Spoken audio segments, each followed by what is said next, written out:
Sri Kuberan TV நேயர்கள் அனைவருக்கும் உங்கள் ஆஸ்ட்ரோ ராஜகுமாரியின் இனிய வணக்கம்.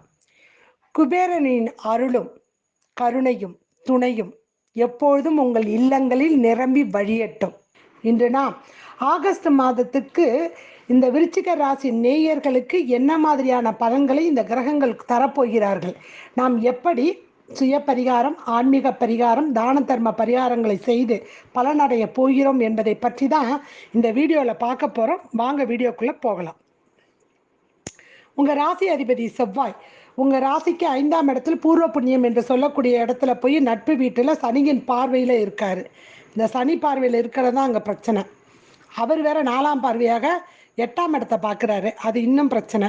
ஏன்னா அங்கே சுக்கிரன், ராகு, புதன் இவங்கெல்லாம் இருக்காங்க, உட்காந்துருக்காங்க. சரிங்களா? இவ்வாறாக இருக்கும் பொழுது உங்களுக்கு பார்த்தீங்க அப்படின்னா பூர்வ புண்ணிய பலனுக்கு ஏற்ற மாதிரி பலன்களை கொடுக்க போகிறார்கள். சனி பகவானை பொறுத்த வரைக்கும் உங்களுக்கு ஒரு பகை கிரகம். அந்த பார்வையில் 16ஆம் தேதி வரைக்கும் உங்கள் ராசி அதிபதி இருக்கிறதுனால உங்களுக்கு நீங்களே எதிரியாக உங்களுடைய வாய் வார்த்தைகள், பேச்சு இதில் நீங்களே மாட்டிக்கிட்டு சிக்க போகிறீங்க. அதனால் கொஞ்சம் கவனமாக பேசணுங்க. ஏன்னா 2ஆம் வீட்டு அதிபதியும் வக்ரம் ஆயிட்டார். என்னதான் குரு பகவானாக இருந்தாலும் கூட அவர் வக்ரமாகி அங்கே நிற்கிறாரு. அப்படி நிற்கும் பொழுது இங்கேயும் சனியோட பார்வையில் உங்கள் ராசி அதிபதியே நிற்கும் பொழுது இந்த மாதிரி நீச்ச பேச்சுக்கள், இந்த பேச்சு வார்த்தைகள், நீங்கள் செய்யக்கூடிய நீங்கள் மறைமுகமாக செஞ்சிருக்கக்கூடிய ரகசியங்கள் எல்லாம் ஏதாவது ஒன்று வெளிப்பட போகுது.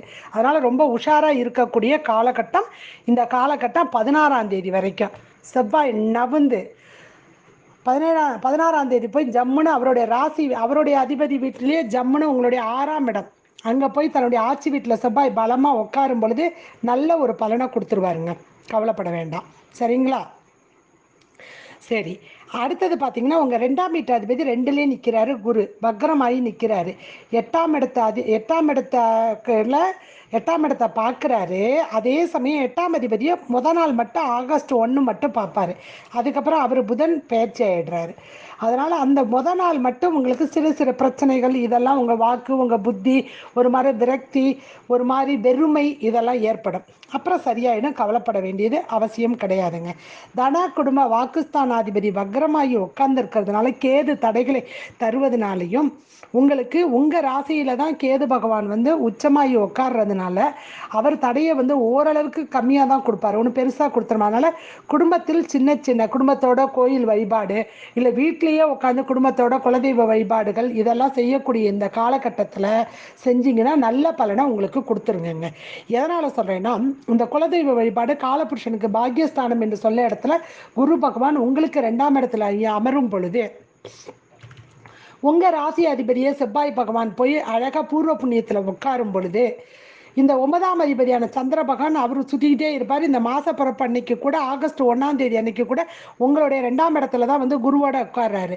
அப்போ இந்த காலகட்டங்களில் உங்களுடைய குலதெய்வ வழிபாட்டை நீங்கள் செய்யும் பொழுது அந்த குலதெய்வத்தால் கிடைக்கக்கூடிய நற்பலன்கள் உங்களுக்கு சேருங்க. எங்களால் கோயிலுக்கு போக முடியாதா? கவலையை விடுங்க. வீட்டிலேயே ஒரு அகல் விளக்கை ஏற்றி உங்கள் குலதெய்வத்துக்கு நீங்கள் என்ன கிழமையில் செய்வீங்களோ அந்த கிழமையில் செய்யுங்க. இல்லையா, கிழமை தெரியாதா? வியாழக்கிழமை குலதெய்வ வழிபாடு மிகவும் உகந்தது. உங்கள் வீட்டு அதிபதியே அங்கே குரு, அவருடைய வாரத்திலேயே வியாழக்கிழமை குரு வாரத்திலேயே செஞ்சீங்கன்னா இன்னும் ஒரு சிறப்பு. அப்போ உங்கள் குலதெய்வத்துக்கு நீங்கள் ஏதோ ஒரு நெய்வேத்திய பொருள்கள் 2 என்ன செஞ்சு அங்கே படையல் போடுவீங்களோ அதை வீட்டில் செஞ்சு அங்கே வச்சு அந்த அகல் விளக்கில் குலதெய்வமே இங்கே இருந்து என் குடும்பத்தையும் என்னுடைய குழந்தைகளையும் என்னுடைய வம்சம் விருத்தி அடைவதற்கு நீ காப்பாற்று, அமைதியும் நிம்மதியையும் கொடு அப்படின்னு வேண்டி வணங்கி அந்த தீபத்தில் அவளை ஆவாகனம் பண்ணி குலதெய்வத்தை நீங்கள் நெய்வேத்திய பொருட்களை வச்சு தூபதீப ஆராதனை காட்டினீங்கன்னா குலதெய்வம் நின்று இப்போ இந்த காலகட்டத்தில் உங்களுக்கு சிறப்பாக அபரிதமான ஒரு பலனை கொடுத்துருங்க. சரிங்களா? அடுத்தது உங்கள் 3ஆம் வீட்டு அதிபதி 3ஆம் இடத்துலேயே சனி வக்ரமாகி உட்காந்துருக்காரு. மந்தமாக செயல்படுவீங்க. உங்களுடைய வீரியம், சுறுசுறுப்பு இதெல்லாம் கொஞ்சம் மந்தமாக செயல்படக்கூடிய ஒரு காலகட்டமாக இது இருக்கும். அது தொழில் முனைவோர்கள், தொழிற்சாலையில் வேலை செய்கிறவங்க இவங்க எல்லாருமே மந்தமாக ஒரு லேசினஸ், ஒரு சோம்பேறித்தனம் இதெல்லாம் உங்களுக்கு குடிக்கொள்ளும் இந்த காலகட்டத்தில். அதனால் கொஞ்சம் கவனமாக செயல்படுங்க. அதுக்கப்புறம் 16ஆம் தேதி வரைக்கும் தான் இது. சூரிய பகவான் 10க்கு வந்துட்டார்னா அப்போ கதை வேறு. சரிங்களா? அது வரைக்கும் கொஞ்சம் சுறுசுறுப்பாக முயற்சி பண்ணி உங்கள் முயற்சி வெற்றி அடையலைன்னு விரக்தி அடையாதீங்க, நல்லபடியாகவே வெற்றி அடையும்.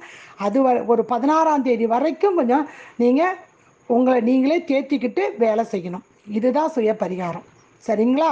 அடுத்தது உங்கள் 4ஆம் இடத்து அதிபதியே சனி பகவான். அவர் 3ஆம் இடத்துல வந்து அமர்ந்து நிற்கிறாரு. உங்களை பொறுத்த வரைக்கும் சனி வந்து உங்களுக்கு பகை கிரகம். அப்போ உங்கள் தாய்க்கு உடல்நிலையில் பிரச்சனைகளை கொடுக்கக்கூடிய ஒரு காலகட்டமாக இருக்கும். ஏன்னா காலபுருஷனுக்கு கர்மஸ்தானத்தில் உங்கள் 4ஆம் அதிபதியான சனி பகவான் வந்து அமர்ந்து இருக்கிறார். அவரோட சந்திரன் வந்து இந்த மாதம் பார்த்தீங்கன்னா 2-3 தேதிகளுக்கெல்லாம் அங்கே 3-4 தேதிகளுக்கெல்லாம் வந்து சந்திப்பார். அப்போ 3ஆம் தேதி 4ஆம் தேதியெல்லாம் பிரச்சனையை கொடுக்கும்.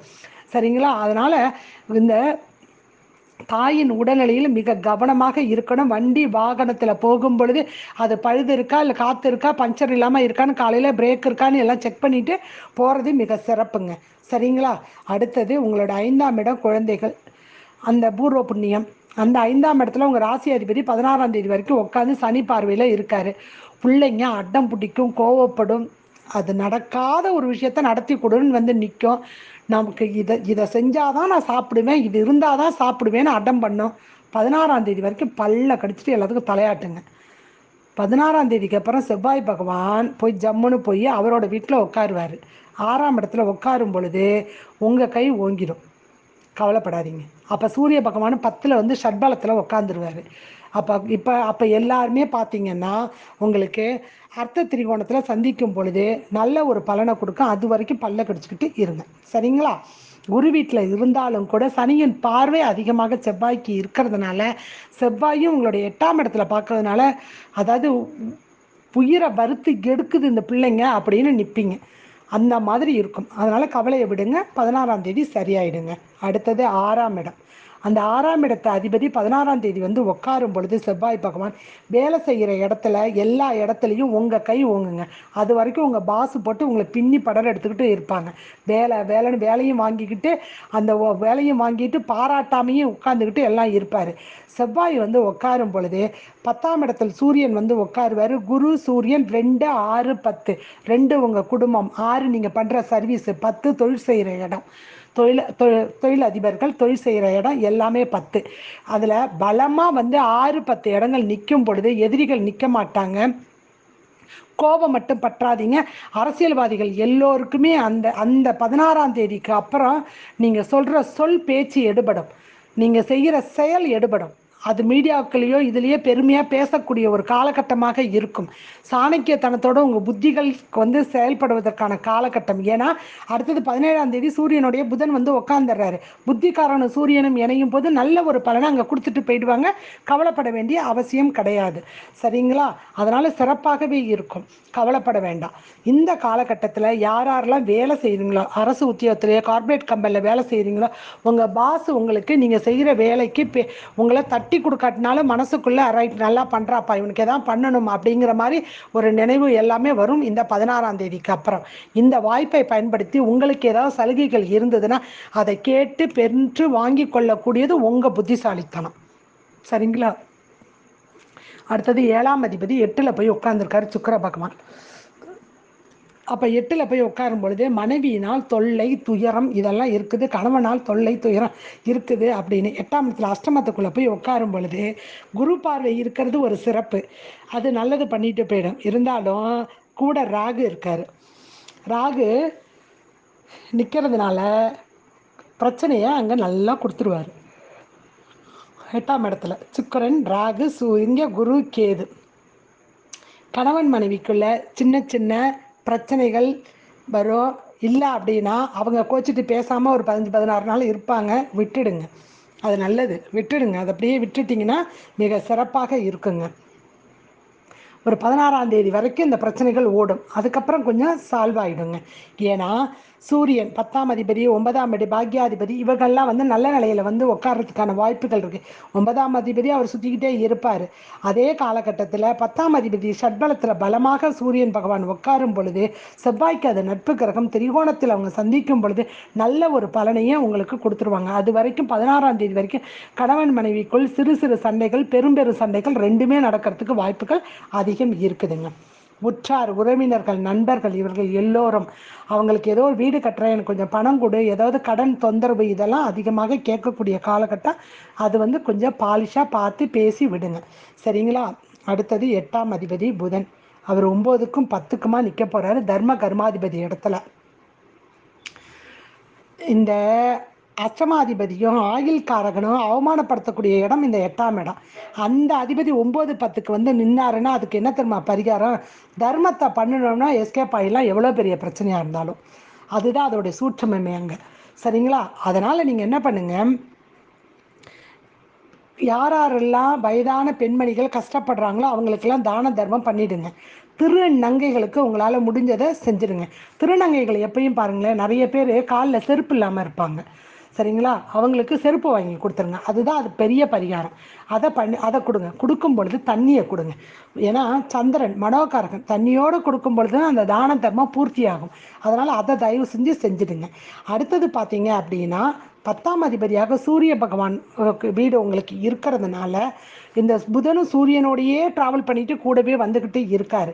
அப்போ இந்த காலகட்டத்தில் படிக்கக்கூடிய குழந்தைகளுக்கு உங்களால் இயன்ற தானத்தை பண்ணிடுங்க, சரிங்களா? அதை பண்ணுறது சிறப்பு. வயதானவர்களுக்கு பித்தர்களுக்கு கொடுக்க வேண்டிய எள்ளும் தண்ணியும் கொடுத்துருங்க, அவங்களுக்கு செய்ய வேண்டியது. ஏன்னா இந்த சூரிய பகவான் 10ஆம் இடத்துல கர்மஸ்தானத்தில் அமரும் பொழுது பித்தர்களுக்கு நாம் கொடுக்கக்கூடியது எல்லாவற்றையுமே இந்த சூரிய பகவான் தான் மேலே எடுத்துக்கிட்டு போகிறார். உங்களுக்கு 9ஆம் அதிபதியான சந்திர பகவான் வேற உங்கள் தந்தை. அப்போ இந்த தந்தை ஸ்தானம் வந்து பார்த்தீங்கன்னா இது அப்படியே சுற்றிக்கிட்டே இருப்பார். இந்த என்னைக்கு உங்களுக்கு சந்திராஷ்டம தினங்கள் வருதோ அப்போ பார்த்தீங்கன்னா அப்பாவோட தான் சண்டைக்கு நிற்பீங்க, சரிங்களா? அதனால் அப்பா கூட கொஞ்சம் கவனமாக இருக்கக்கூடிய ஒரு காலகட்டம் இந்த சந்திராஷ்டம தினங்கள்லேயே. நான் சில விபத்துகள் வரக்கூடிய தினங்கள் சொல்ல போகிறேன். அந்த டேட்டில் கொஞ்சம் கவனமாக அப்பா கிட்ட சண்டை சச்சரவு இல்லாமல் இருந்துக்குங்க, இது சிறப்புங்க. அடுத்தது பார்த்தீங்க அப்படின்னா சூரிய பகவான் தந்தை காரக கிரகம், அது 9ல் நிற்கும் பொழுது அந்த அப்பாவாக இருக்கக்கூடியவர்கள் எல்லோரும் உங்களுக்கு சப்போர்ட்டாக அவருடைய கை ஓங்கி நல்லா இருக்குங்க, சரிங்களா? அதே காலகட்டத்தில் பாக்யாதிபதி பாக்கியத்தில் நிற்கிறாரு, சனியோட பார்வையில் இருக்கிறதுனால உங்கள் 2 பேருக்குள்ள ஒரு சண்டை சச்சரவை அவர் உண்டு பண்ணிடுவார். இதே அப்பா பொண்ணாக இருந்தால் ரொம்ப ராசியாக நிற்பாங்க, சந்தோஷமாக போய் செய்கிறதுலேயே என் பொண்ணு மாதிரி உண்டான அப்பாவும் பொண்ணும் நல்லா கொஞ்சுக்குவாங்க. இருக்கிற ஆம்பளை பசங்களுக்கு கடுப்பாக இருக்கும், என்னடா நம்ம கம்முன்னு இருக்க, இந்த பொண்ணு போய் பேர் வாங்கிட்டு இருக்கேன், நம்ம தானே செய்கிறோம், போக வர வெளியில் அழைச்சிட்டு போகிறது எல்லாம் நம்மள செய்கிறோம் அப்படின்னு வரும். அதை கொஞ்சம் கவனமாக இருந்து நீங்கள் செயல்பாடு செய்கிறது ரொம்ப சிறப்பு.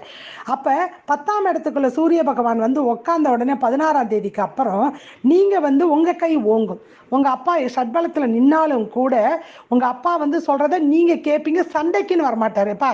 அப்போ ஏதோ சொல்லிட்டப்பா தெரியாமல், வாப்பா இதை செஞ்சுட்டு இதை செஞ்சுனா நல்லா இருக்கும் அப்படின்னு அறிவுரையோ இல்லை உங்களுக்கு அவரால் இயன்ற உதவிகளோ எல்லாமே அங்கே செஞ்சு கொடுத்துட்டு போயிடுவாருங்க, சரிங்களா? இதுதான் அந்த கிரகங்கள் நிற்கிற இடத்துல அவங்களுடைய மனோபாவங்களை மாற்றி விட்டுடும். நம்ம உறவுகளுக்குள்ளேயே அந்த மனோபாவத்தை மாற்றி கொடுத்துருங்க, சரிங்களா? அடுத்தது உங்களுடைய 10ஆம் அதிபதி 9ல் போய் நிற்கிறாரு. உங்களுடைய சூரிய கிரகம் தந்தை கிரகம் அது 9ல் நிற்கிது, பாக்கியத்தை கொடுக்கும். ஆனால் கொஞ்சம் நம்மளை போட்டு படுத்திக்கிட்டு இருக்கும்.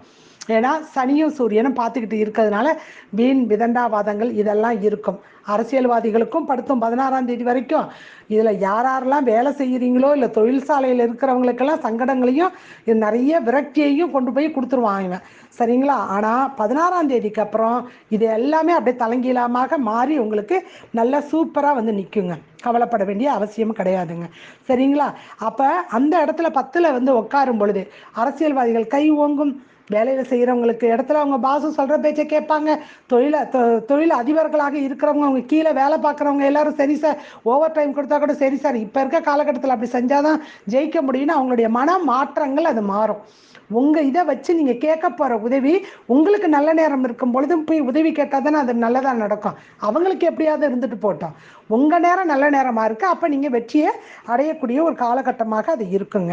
அடுத்தது 11ஆம் அதிபதி புதன், அவர் 9ம் 10லையும் வியாபித்து நிற்க போகிறாரு. அப்போ உங்களுடைய பணங்கள் எல்லாம் அந்த லாபங்கள் எல்லாம் உங்களுடைய தர்மத்துக்கு நீங்கள் செலவு செய்யக்கூடிய காலகட்டம். அது குலதெய்வ வழிபாடு, பித்தர்கள் வழிபாடு, தான தர்ம பரிகாடு, அம்மா அப்பாவுக்கு செலவு பண்ணுறது, இந்த மாதிரியான காலகட்டம் காலகட்டமாக அது இருக்குது. அப்போ இந்த லாபங்கள் எல்லாம் உங்களுக்கு சுகமாக வந்து கொடுக்கக்கூடிய காலகட்டமாக இருக்கு. அப்படி நீங்கள் செலவு பண்ணினாதான் உங்கள் 12ஆம் வீட்டு அதிபதி போய் 8ல் உட்காந்துருக்காரு. அதனால் உங்களுக்கு அவச்சொல் அவப்பெயர் இல்லாமல் எஸ்கேப் ஆக முடியும். அப்போ என்னுடைய தர்மங்களை நான் என்னுடைய கர்மாவை நான் தர்மத்தின் வழியே நான் செலவு செய்யும் பொழுது எனது லாபத்தை என்னோடது விரயமாக அது ஆனாலும் அப்படி ஆகப்பட்ட விரயம் எனக்கு நல்ல பெயரை கொடுத்துரும், அவ பெயரை கொண்டாந்து கொடுக்காம நிப்பாட்டி வைக்கும். 8ஆம் இடத்துல சுக்கிரன் நிற்கும் பொழுது அந்த பலனை இந்த 12ஆம் வீட்டு அதிபதியாக இருந்து அவர் போய் 8ல் உட்கார்ந்து அவ பெயர் அவ சொல் இதெல்லாம் ஏற்படுத்தக்கூடியதாக அங்கே இருக்காரு. விரயத்தை கொடுக்கக்கூடியதாக உடல்நிலையில் நீர்க்கடுப்பு, உடம்புல நீர்க்கடுப்பு இதெல்லாம் கிட்னி சம்பந்தப்பட்ட இன்ஃபெக்ஷன் அதெல்லாம் கொடுக்கக்கூடியவராக இருக்காரு. அதே சமயத்தில் தோள்பட்டை கழுத்து இந்த இடங்கள்ல வலியும். அப்போ நமக்கு நீர் கோத்துக்கிடுச்சுன்னா, தலையில் நீர் கோத்துக்கிட்டுனா அப்படி வலிக்கும் பாருங்க. அந்த மாதிரி பிரச்சனைகளையும் நமக்கு காற்றினால் வரக்கூடிய பிரச்சனையை அங்கே கொடுக்கறதுக்கு சுக்கிரன் ரெடியாக நிற்கிறாரு. இந்த காலகட்டத்தில் நம்ம தர்மத்தை கையில் பிடிக்கும் பொழுது நம்மளுடைய கர்மாக்கள் களையப்படும். ஏன்னா 9, 10ல் அந்த 8ஆம் அதிபதி உட்கார்றாரு. அவரே லாபாதிபதி. அவர் உட்காரும் பொழுது உன் லாபத்தில் ஒரு சிறு தொகை 100 ரூபாய் வருதா, 60 ரூபா பண்ணிடுங்க, பரவாயில்ல தானத்தை பண்ணிடுங்க, 40 ரூபா மிச்சம் இல்லை. அதில் சீக்கு நம்ம போய் ஹாஸ்பிட்டலுக்கு அலையாதது, டென்ஷனு இதெல்லாம் குறையுது இல்லை. அப்போ இதுதான் அங்கே சூட்சமம். அதுதான் சுய பரிகாரம். வருதா, எனக்கு இங்கே பிரச்சனை வருதுன்னு தெரியுது, இந்தா நான் கொடுத்துறேன். டாக்ஸ் கட்டல, வரி கட்டல, வருமானம் வர வேண்டிய வருமானத்துக்கு வரி கட்டுறீங்க. அதே மாதிரி சம்பாதிக்கிற பணத்துல தானம் தர்மம் பண்ணணும். அதுதான் அங்க உள்ளது. அப்ப நீங்க இந்த தானங்களை நம்ம எப்படி பண்ணணும் அப்படின்னு பார்த்தீங்க அப்படின்னா, அதாவது கணவனால் கைவிடப்பட்ட பெண்களுக்கும் திருநங்கைகளுக்கும் நீங்க தானம் பண்ணும் பொழுது உங்களுக்கு அபரிதமான ஒரு நல்ல பலனை அது கொடுத்துருங்க. செஞ்சு பாருங்க. அவங்களுக்கு ஒரு செருப்போ இப்போ போர்வையோ ஒரு சால்வை மாதிரி ஒரு குளிருக்கு போத்திக்க ஒரு ஸ்வெட்டரோ ஏதோ ஒன்று வாங்கி கொடுத்தா கூட நல்லதாக வாங்கி கொடுங்க. ஆனால் நீரோட கொடுங்க. அப்போ தான் அந்த தானம் பூர்த்தி ஆகும், அது நிவர்த்தி ஆகும். அப்போ அதை நீங்கள் செய்யும் பொழுது சிறப்பான ஒரு நல்ல பலனை உங்களுக்கு கொடுத்துருங்க. சரிங்களா? அடுத்தது உங்களுடைய 12ஆம் அதிபதி 8ல் இருக்கும் பொழுது அவ பெயர் அவ சொல் வரும். ஆண்களாக இருந்தால் பெண்ணுக்கிட்ட ஒரு டிஸ்டன்ஸ் கீப்பப் பண்ணி பழகுங்க. பெண்களாக இருந்தால் ஆண்கள்கிட்ட ரொம்ப கரெக்டாக வெட்டு 1 துண்டு 2ன்னு பேசிக்கிட்டு இந்த வளவலா கொலக்கொலான்னு பேசி கிசுகிசுப்பில் மாற்றி கெட்ட பெயர் உண்டு பண்ணிக்கிறதுக்கான வாய்ப்பை ஏற்படுத்தி கொடுத்துடாதீங்க. இதுதான் உங்களுடைய இந்த மாதத்துடைய கிரக நிலைகள் உங்களுக்கு இருந்து தரக்கூடியதாக இருக்குதுங்க. சரி, இந்த மாதத்தில் உங்களுக்கு எந்தெந்த நாட்களில் பண வரவு, அதிர்ஷ்டம், சுப செய்தி, புதிய தொடர்பு எல்லா வகையிலும் வெற்றியை உங்களுக்கு குவிக்கக்கூடிய ஒரு நாட்களாக எது இருக்கும் அப்படின்னா அது எல்லாமே ஆங்கில தேதி தான் நான் சொல்றேன், குறிச்சு வச்சுக்கிங்க. ஆகஸ்ட் மாதம் ஆங்கில தேதி. உங்க விருச்சிகத்துல பாத்தீங்க அப்படின்னா விசாகம், அனுஷம், கேட்டைன்னு 3 நட்சத்திரம் இருக்கு. அப்ப விசாகத்துக்கு 8, 9, 17, 18, 26, 27. அனுஷம் 1, 9, 10, 18, 19, 27, 28. கேட்டை 1, 2, 10, 11, 19, 20, 28, 29. இந்த தேதிகள் பண வரவு, திடீர் அதிர்ஷ்டம், சுப செய்திகள் எல்லா வகையிலும் வெற்றியை தரக்கூடிய நாட்களாக இருக்கு. அப்போ இந்த நாட்களை நீங்கள் தேர்ந்தெடுத்து கடலில் நான் சொல்லக்கூடிய மைத்திரி நேரமும் இந்த தேதியில் வந்ததுன்னா அதை இப்போ நீங்கள் பயன்படுத்தினா ரெட்டிப்பு பலன் உங்களால் அடைய முடியும். அதே நேரத்தில் குலதெய்வ வழிபாடு, பித்திருக்கள் வழிபாடு இந்த தேதியில் வந்துன்னா மேலும் சிறப்பாக உங்களுக்கு அபரிதமான ஒரு நல்ல பலனை தரக்கூடியதாக இருக்குங்க. சரி, அடுத்து நான் சொல்லக்கூடிய தேதிகள் பார்த்தீங்கன்னா விபத்து, வதை, தீமை, குழப்பம், தொல்லை, துயரம், இழப்பு, மன வேதனை, கையில் இருக்கிற பொருள் உங்களுக்கு காணாமல் போகிறது, கடன் தொல்லை இதெல்லாம் இருக்குங்க. சரிங்களா? அது என்னென்ன தேதினா எல்லாமே ஆங்கில தேதி, ஆகஸ்ட் மாத தேதிங்க. விசாகம் 1, 5, 10, 14, 19, 23, 28. அனுஷம் 2, 6, 11, 15, 16, 20, 24, 29. கேட்டை 3, 7, 12, 17, 21, 25, 30. இந்த தேதிகளில் நீங்கள் வீட்டை விட்டு கிளம்பும் பொழுது பூஜை ரூமில் போய் நீங்கள் சுவாமியை வணங்கிட்டு கையோடு நீங்கள் விநாயகப் பெருமானை வணங்கி கொஞ்சோண்டு உங்களுக்கு திருநூறோ குங்குமம் சந்தனம் ஏதோ ஒன்று நெற்றியில் இட்டுக்கிட்டு நமஸ்காரம் பண்ணிட்டு விநாயக பெருமானை வழிபாடு செய்துக்கிட்டு உங்கள் கையோடு பிள்ளையார்பட்டி விநாயக பெருமானையும் முழுமுதற் கடவுளையும் எப்பயுமே இறைவனுக்கே ஆபத்து வர வந்த காலகட்டத்தில் ராமருக்கே மயக்கம் வந்த பொழுது சஞ்சீவி மலையை தூக்கிட்டு வந்த அந்த ஹனுமனையும் கூடவே நீங்கள் எடுத்துட்டு போகும் பொழுது குருஷேத்திரத்தில் தனது தேரில் மேலே கொடியாக இருந்து வெற்றியை நாட்ட செய்தவர் கிருஷ்ண பரமாத்மா இந்த ஹனுமன் கொடியை.